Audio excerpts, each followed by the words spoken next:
antara langit dan bumi itu cuma 3 Abu Bakar Siddiq suka. Ya, apa 3 hal itu? An-nadharu ila wajhi Rasulullah, melihat wajah Rasulullah. Ini yang pertama. Ya. Jadi urusan dunia yang aku suka itu 3. Yang pertama Abu Bakar Siddiq, an-nadharu ila wajhi Rasulullah, melihat wajah Rasulullah.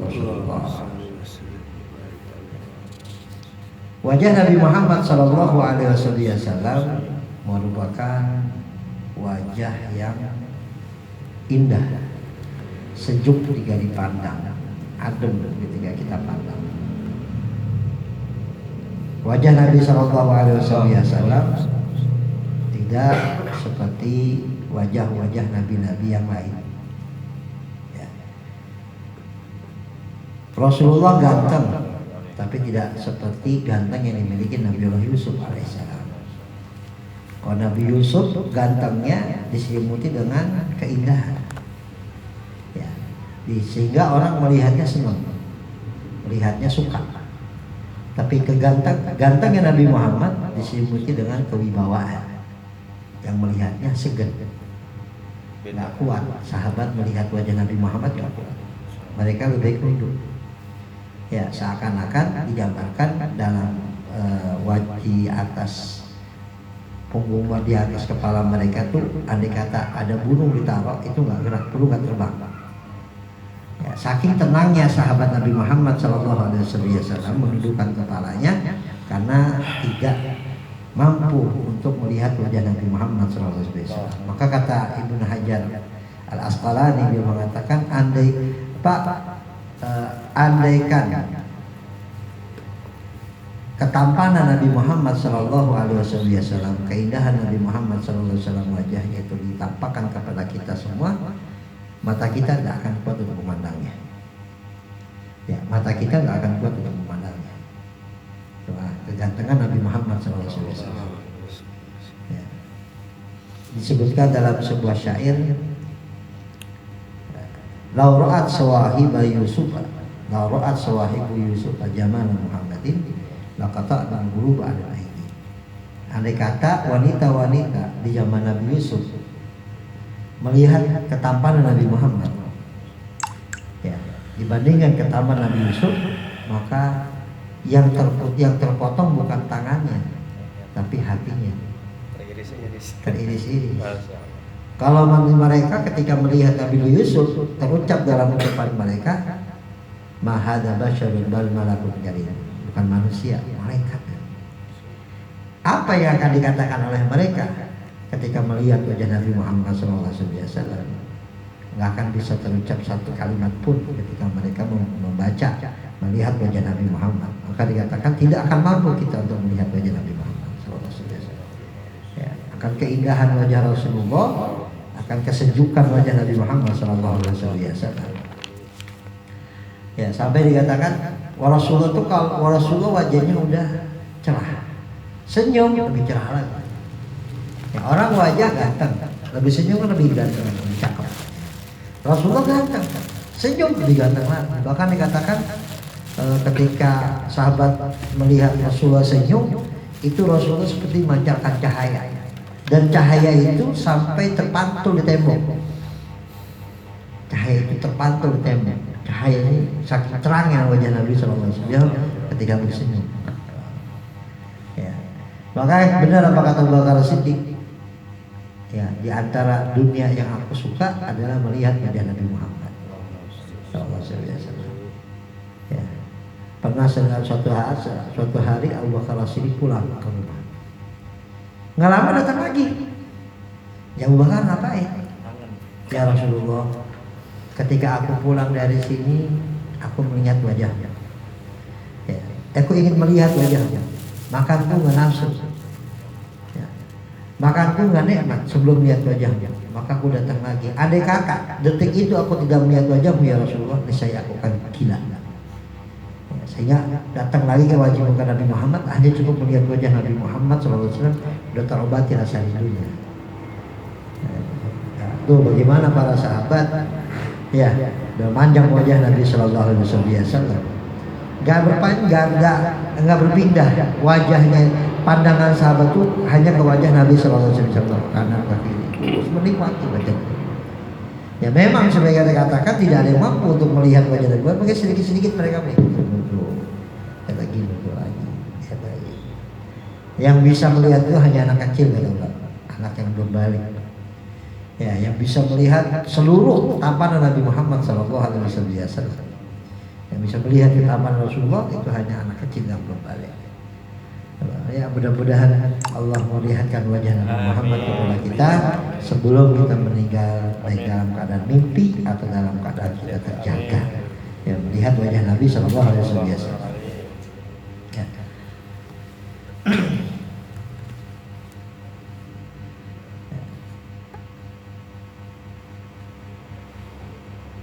Kemudian yang kedua, infaqu mali ala Rasulillah. Aku infakkan hartaku untuk Nabi Muhammad sallallahu alaihi wasallam. Ya, untuk membela agama Allah, untuk mendukung Rasulullah dalam berjihad, itu Abu Bakar lebih suka. Menginfakkan hartanya kepada Nabi Muhammad sallallahu alaihi wasallam. Daripada diinfakkan ke tempat yang lain, belum tentu akan bermanfaat. Ya, walaupun ada manfaatnya, tapi alangkah lebih bermanfaatnya kepada Nabi Muhammad Sallallahu Alaihi Wasallam. Ya kalau sekarang kepada ulama, kepada orang soleh, maka kan ada 5 ya. Syekh Nawawi Al-Bandani ini ada dalam satu kitab. Dalam kitab ini juga kalau nggak salah, derajat dalam sedekah. Ya kalau kita sedekah kepada orang yang fakir, ya, orang yang sehat walafiat, itu pahalanya 10. Ya, fakir sehat walafiat itu pahalanya 10. Kalau kepada orang yang kena musibah, ya, dia miskin nggak musibah lagi, ya, sakit misalkan, itu pahalanya 30. Ya, 30. Kalau pada kerabat, ya kepada kerabat, saudara, itu pahalanya 90. Kalau kepada ulama, kepada ulama, ya kepada orang tua, itu pahalanya 1000. Ya, 1000. Tapi kalau pada ulama itu pahalanya 100.000. Ya, bisa lagi. Jadi kepada pokok rumah sakit yang sehat walafiat itu 10. Orang kena musibah itu 30. Kemudian kepada keluarga kerabat itu 90. Kemudian kepada orang tua 1000. Nah, kepada ulama 100.000. Itu lagi berlipat-lipat ganda lagi.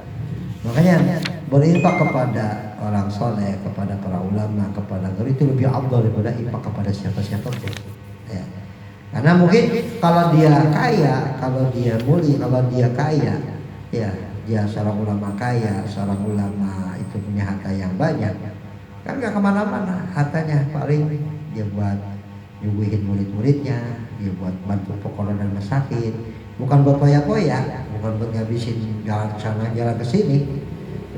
Makanya ketika Imam Syafi'i datang ke Imam Muhammad bin Hasan, ya, Muhammad bin Hasan kaget kan, Imam Syafi'i melihat hartanya banyak. Di depan Imam Syafi'i itu lagi ngitungin duit.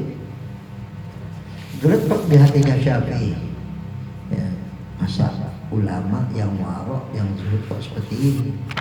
Ya, guruku Imam Malik udah kaya, ini lebih kaya lagi. Gitu. Geletek di hatinya, dibaca sama Muhammad bin Hasan Asyibani. Ya fulan, siapa namamu? Ya Syekh, siapa namamu? Ana Syekh Muhammad bin Idris Asy-Syafi'i. Dari mana? Mekah, Mekah. Kau adalah Malik bin Anas? Ya, dia adalah guruku. Ya, aku disuruh beliau untuk datang ke sini bertemu dengan salah satu muridnya Imam Abu Hanifah, yaitu Muhammad bin Hasan Asyibani.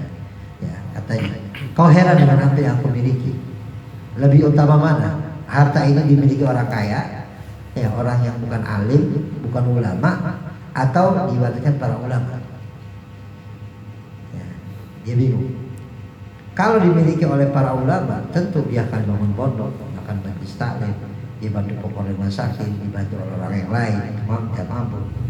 Lain kalau dimiliki oleh orang kaya, orang yang pejabat, jangan berpoya-poya dengan uangnya, dihabiskan uangnya bukan hal yang penting untuk akhiratnya. Lebih utama mana? Oh iya, kalau itu ulama lebih harus kaya, lebih punya banyak duitnya. Biar apa? Biar bisa beri kepada orang-orang yang membutuhkan. Waalaikumsalam. Masya Allah. Anak hilang datang lagi. Sehat. Sampai lupa. Siapa namanya? Siapa ya? Aman. Ibrahim. Gedean nama lo. Asyaallah. Ya, sini. Jangan jauh-jauh. Kamu terus sini di sini. Kangen, orang kangen itu ya Allah. Ini lah. Lah, alhamdulillah. Jemput tadi minta jemput ya. Ayo. Ya. Gelas kali. Kasih air, kasih kopi. Ya, air. Oke. Es kelapa. Jadi infak kepada ulama, kepada Nabi Muhammad itu lebih aku suka. Ya sekarang yang penggantinya para ulama, dia salihin. Ya, karena kalau harta dimiliki mereka tentu mereka dibuat kebaikan. Kemudian wa antakuna binati tahta Rasulullah, dan putriku di bawah, maksudnya menjadi istrinya Nabi Muhammad sallallahu alaihi wasallam. Ya, siapa putrinya yang nikah sama Rasulullah? Ya, Sayyidatuna istrinya Abu Bakar Siddiq. Tempat pakai kopinya. Gede-gede itu tahu istrinya Abu Bakar Siddiq. Aisyah, Sayyidah Aisyah. Sayyidatuna Aisyah. Oh, Sayyidatuna Aisyah. Itu waktu pernikahan kan, waktu Rasul setelah meninggalnya Khadijah binti Khuwailid. Rasul nikah pertama sama Saudah binti Zam'ah. Dengan nikah Saudah binti Zam'ah, Rasulullah datang Jibril. Ya Rasulullah, kau disuruh oleh Allah untuk menikahkan ini. Ya, ada satu kayu ada lukisan ya. Jibril lukis. Lukis sudah ada yang dulu, belum tahu. Ya, buka. Putrinya Abu Bakar Siddiq. Datang ke Abu Bakar Siddiq. Ya Abu Bakar, aku diperintahkan oleh Allah untuk menikahkan putrimu. Wah, ya, wah senang Abu Bakar Siddiq. Ya, putrinya mau dinikahkan Nabi Muhammad. Ya sudah. Ini putrinya nggak tahu bahwa dia akan dinikahkan dengan Rasulullah. Nggak tahu dia, nggak apa-apa kita menikahkan putri kita tanpa diketahui oleh dia. Nggak tahu dia laki-laki datang ke rumah dia jawab buat dia. Ya cuma kebangetan itu mah ngomong nikahnya itu bocah laki ada jerobot pegang aja lagi. Nah, ketika dinikahkan selesai, ya datang ke Aisyah bawa korma. Pas datang ke kamar Sina Aisyah, Rasul bawa korma. Sampai ke Sayyidatuna Aisyah, ya Aisyah, ya siapa? Rasul sallallahu alaihi wasallam. Senang dia kata Rasulullah. Ini titipan dari ayahmu. Ya, ini titipan dari ayahmu. Pas lagi ngambil, tangan Aisyah dipegang. Rasul kaget dia. Enak aja pegang kan. Wah, kalau itu mah ya. Wah, tahu kan dia. Maksud Rasulullah titipan dari ayahnya, ini loh aku titipan ayahmu, bukan kormanya. Oh, iya. Aku lah titipan ayahnya. Maksud begitu, ini titipan ayahmu, tapi bawa korma. Pikiran si Aisyah, korma ini buat Aisyah. Padahal itu Rasulullah sendiri ada. Ya, kaget ini Aisyah. Kenapa ya Rasul pegang aku? Ya, maksudnya ini aku dinikahkan oleh, aku dipintakan oleh Allah untuk menikah denganmu, dan aku sudah dinikahkan oleh ayahmu dengan kamu. Wah, kalau begitu mau ngomong dari tadi. Ya, tapi nggak membentak begitu. Ya. Jadi Sayyidah Aisyah ini merupakan satu-satunya istri Nabi Muhammad SAW yang perawan, sehingga dipanggilnya Khumairah, dan juga satu-satu istrinya Nabi SAW yang paling muda di antara istri yang lain. Karena yang lainnya udah pada janda juga udah pada tua. Mau janda? Mau nggak? Ada nih, anak satu. Ya mau. Ada anak satu. Anaknya tapi udah kuliah. Anaknya aja deh. Ngojek. Ada tuh anaknya aja. Anaknya laki. Masih nyari celah juga dia. Ya. Nah, coba Sayyidah Aisyah yang merawat. Kenapa Rasulullah pilih Sayyidah Aisyah? Sayyidah Aisyah itu cerdas, pintar. Ya. Jadi kebanyakan hadis-hadis riwayat Sayyidah Aisyah itu menjadi hukum saat ini. dibanding istri-istrinya. Paling istrinya diriwayatkan 1 hadis, 2 hadis, tapi Sayyidah Aisyah ribuan hadis diriwayatkan oleh Aisyah. Sehingga menjadi sebuah hukum. Cemburunya Aisyah aja kepada Nabi Muhammad itu jadi sebuah hukum. Pernah waktu pas giliran di rumah Sayyidah Aisyah, Rasulullah keluar. Ya, kaget di kasur nggak ada Nabi Muhammad. Nah, ini kan giliran di sini. Ngayap kemana laki gua? Diikutin dari belakang. Nah waktu itu Sayyidah Aisyah malah udah bukan. Jalannya udah ada kos-kosan. Ya diikutin kemana nih? Bukan ke rumah ini ternyata ke Baki. Ya kan kalau di Mekah Ma'la, kalau di Madinah Baki. Doa di situ Nabi SAW. Assalamualaikum ya ahlal dar. Assalamualaikum ya ahlal la ilaha illallah wa insyaallah nabikum lahikun. Terus Aisyah dengan ke sini pulang nggak lewat jalan itu muter lari dia Sayyidah Aisyah lari Takut keduluan. tahu keduluan lari badan udah gemuk ya lari sampai rumah selesai ya itu ketahuan dari Muhammad kau kira aku pergi ke saudarimu yang lain ya nggak ada Rasulullah ya kau kira aku ini pergi ke saudara-saudaramu yang lain ya enggak ada Rasulullah baru tahu Rasulullah diikuti nah jadi hukum tuh jadi hukum kalau nggak ada Sayyidah Aisyah siapa yang tahu Rasulullah ziarah malam-malam ke Baki sehingga nggak ada hukum bolehnya ziarah malam-malam ke kuburan nggak ada hukum karena ada Sayyidah Aisyah akhirnya tahu kalau Rasulullah ziarah ke Baki malam-malam berarti nggak apa-apa ziarah malam-malam yang kedua doanya Sayyidah Aisyah ya doanya Rasulullah dibaca oleh Sayyidah Aisyah dikatakan oleh Sayyidah Aisyah sehingga cebar kepada kita doanya ziarah kubur itu apa tahu lagi. Ya, terus ketika Nabi Muhammad kalau ketika seorang suami pergi tanpa sepakatan isi boleh mata-matain. Ya, boleh mata-matain. Ya, karena kejadian ya. Ya, lakinya pergi. Dia kemana lagi gua? Ya, akhirnya tuh bini ngumpet di dalam bagasi mobil. Dibuka sedikit biar bisa napas. Diikuti mana nih? Perjalanan 1 jam 2 jam berhenti. Udah. Nyampe sana lihat rumah gede banget, siapa ini? Keluar bini, ternyata rumah bini mudanya. Nah, ya besok kalau berangkat pisah dulu berbagai mobil ada bini kan. Jadi hukum kan, jadi banyak hukum di situ. Maka Sayyidah Aisyah, ya kalau masalah kewanitaan Sayyidah Aisyah juga tahu semuanya ketik. Jadi nggak mungkin sahabat-sahabat yang perempuan ini tanya sama Nabi Muhammad, malu masalah haid malu. Ya, masalah mani malu. Nah gimana Sayyidah Aisyah? Rasul pun jawab juga malu sama Sayyidah Aisyah yang jawab gitu. Sampai kemana ada seorang sahabat, seorang perempuan datang ke Nabi Muhammad. Ya Rasulullah, perempuan itu keluar mani. Ya Rasulullah, perempuan itu keluar mani. Rasulullah bingung. Masa laki jawab? Istrinya Sayyidah Aisyah jawab. Tanya, anak itu kalau anak itu terkadang mirip bapak dan ibunya, betul? Iya. Nah itulah dari asalnya. Terkadang kalau memang maninya perempuan lebih dulu yang nembak, berarti anak itu akan seperti bapaknya. Tapi kalau maninya laki duluan lebih nembak, maka anak itu akan seperti ibunya. Oh berarti perempuan keluar mani. Cuma bedanya kalau maninya perempuan nggak langsung keluar kan? Dohir, kalau laki kan langsung keluar. Dohir paras, dohir hasyabah. Tapi kalau perempuan enggak dohir paras, tapi di dalam gitu. Ya, jadi dengan berkah Aisyah kita tahu hukum tentang perempuan. Ya, bagaimana keadaan Rasulullah di rumahnya bagaimana. Jadi tahu. Ya, karena isi Rasulullah yang lain enggak seperti Sayyidah Aisyah, kecerdasannya, kepiawaiannya, kepintarannya, banyak hadis diriwayatkan dari Sayyidah Aisyah. Ya. Maka kata Sayyidina Abu Bakar, wa antakuna ibnati tahta Rasulillah. Jadi aku suka putriku menjadi isinya Nabi Muhammad sallallahu alaihi wasallam. Faqala Umar radhiyallahu anhu, sadaqta ya Abu Bakar. Nah, Sayyidina Umar mengatakan benar engkau ya Abu Bakar. Wa hubbiba ilayya min dunya thalas. Abu Bakar juga ngomong 3 hal yang menjadikan aku juga suka dengan urusan dunia. Apa? Ya, al-amru bil ma'ruf ya wan nahyu 'anil munkar. Yang pertama amal bil ma'ruf.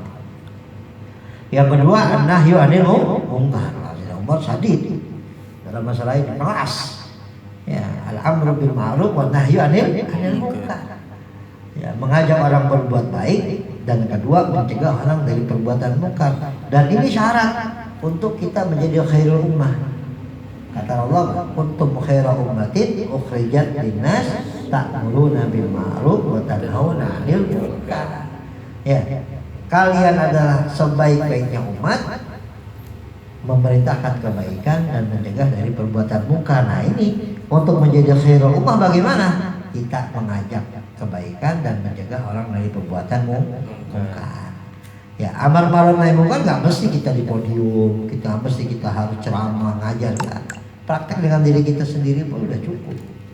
Ya, dengan tutur kata kita, dengan sikap kita, dengan keadaan kita, itu udah katakan amar ma'ruf nahi munkar.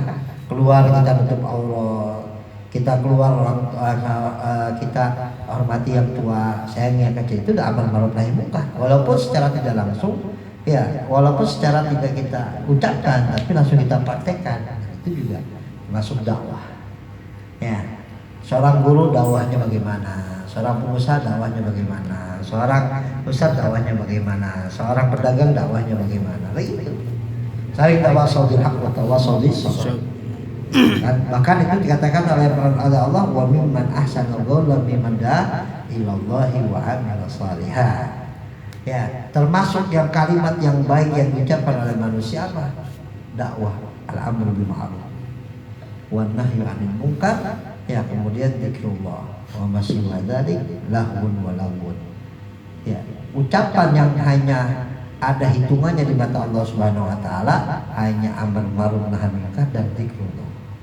Selebihnya hanya ucapan permainan, melalaikan. Cuma dua. Ya, dua mengajak orang kebaikan, ya, mencegah dari perbuatan munkar. Yang kedua zikrullah. Zikrullah apa? Ta'lim zikrullah. Ya, baca Quran zikrullah, salawat zikrullah. Ya, selebihnya hanya sebuah permainan dan hal-hal yang melalaikan ucapan. Dua itu saja. Pertama kata Sayyidina Umar, al-amru bil ma'ruf wa nahyu 'anil munkar. Pernah Al-Habib bin Umar bin Samit, beliau datang kepada gurunya Al-Habib Abdullah bin Husain bin Thahir. Datang kepada gurunya Al-Habib Abdullah bin Husain bin Thahir mengatakan, ya guru, amal yang bagaimana yang lebih cepat untuk bertemu dengan Nabi Muhammad? Amal yang bagaimana? Ya, yang lebih cepat kita bertemu dengan Nabi Muhammad SAW. Kata Sayyid Umar, kata gurunya Abdullah bin Husain bin Thahir, ya, lisanmu tidak lelah dalam mengajak kebaikan, lisanmu tidak lelah dalam amar ma'ruf nahi munkar. Langsung dia jiwa dan raganya dipersembahkan untuk dakwah ilallah. Dalam waktu singkat bertemu dengan Nabi Muhammad SAW. Ya. Maka ketika orang mimpi Nabi Muhammad SAW, udah ditanya, ya Rasulullah, siapa orang yang paling kau suka di zaman sekarang, yang paling kau cinta di zaman sekarang? Kata beliau, Ahmad bin Umar bin Samit. Jadi orang minta, kenapa? Ngajak kebaikan, amar ma'ruf nahi munkar. Nah, karena tugasnya Rasulullah itu kan, tugasnya Rasulullah, tugasnya para anbiya, yang sekarang tugasnya para ulama, para solehin itu mengajak orang, sehingga Rasulullah senang dengan hal itu. Ya, kalau nggak ada amar ma'ruf munkar, nggak akan ada Islam sampai sekarang. Karena ada amar ma'ruf nahi munkar, kita terasa sampai sekarang Islam ini ada. Kemudian yang ketiga, wasawbul khalaq, ay bi fathil hay bi fathatain ay al-bali, pakaian yang sudah lusuh. Ya, pakaian yang sudah lusuh. Wa ruwiya annahu kana bi jubbati 14 rak'ah. Dalam riwayat bahwa di badannya Sayyidina Umar bin Khattab ada 14 tempelan. 14 tempelan. Waktu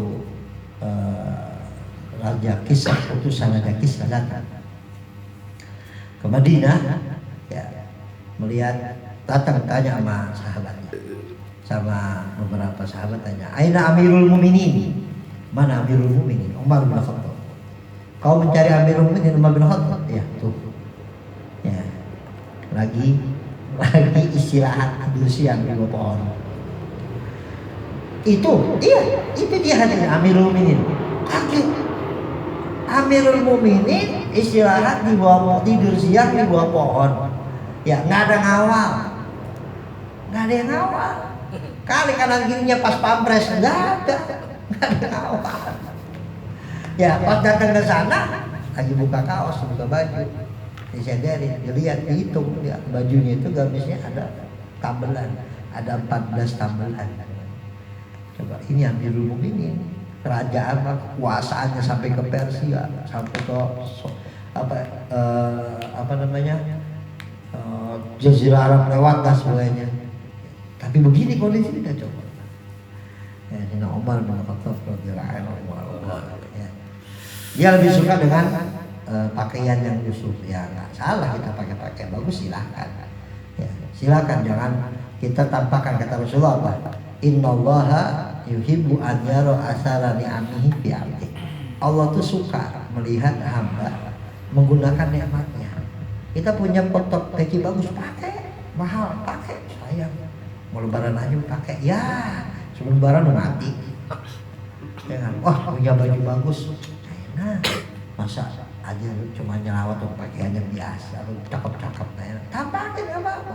Punya jemaah pakai, punya mobil bagus pakai, semua bagus biar kita izzah. Jadi kekayaan kita yang ini bukan karena kita pengen pamer, tapi kita memuliakan Islam, itu jadi pahala. Ya, memuliakan ilmu itu jadi pahala. Kita punya pakaian bagus, ya pakai, tapi dengan niat apa? Kemuliaan Islam. Kita punya baju bagus, pakai, biar apa? Memuliakan Islam. Bukan karena keinginan kita, tapi bagaimana kita di Islam itu kita muliakan, ya dengan cara tadi. Kita punya motor bagus, pakai, biar Allah melihat nih nikmat Allah dipakai oleh kita, digunakan. Ya, jadi Inna Allah yuhibbu an yara asara ni'amihi fi 'abdi. Allah itu suka ketika melihat pengaruh nikmatnya ada pada hambanya.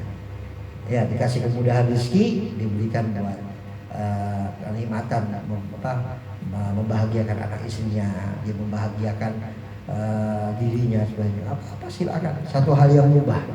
Ya, penting kita tidak lalai kepada kewajiban. Ketika ada waktunya sedekah, ya sedekah. Ada waktunya kita bayar zakat, ya bayar zakat, gitu.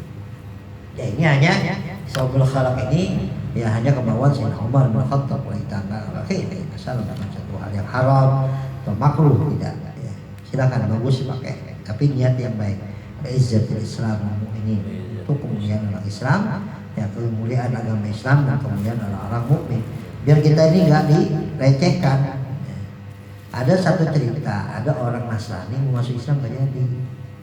Kenapa? Karena berarti Islam kotor.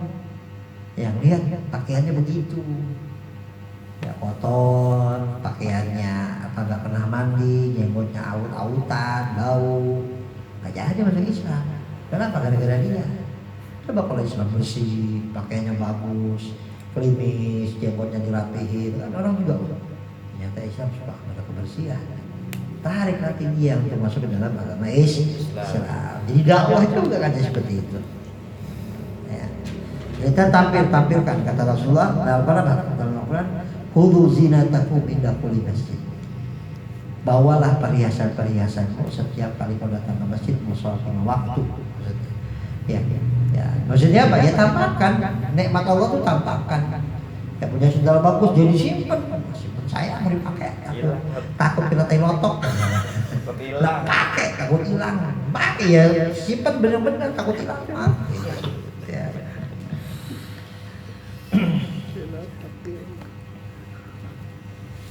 Qala Utsman, Allahu a'lam. Bikinnya juga. Qal ala asba al farqu. Sekarang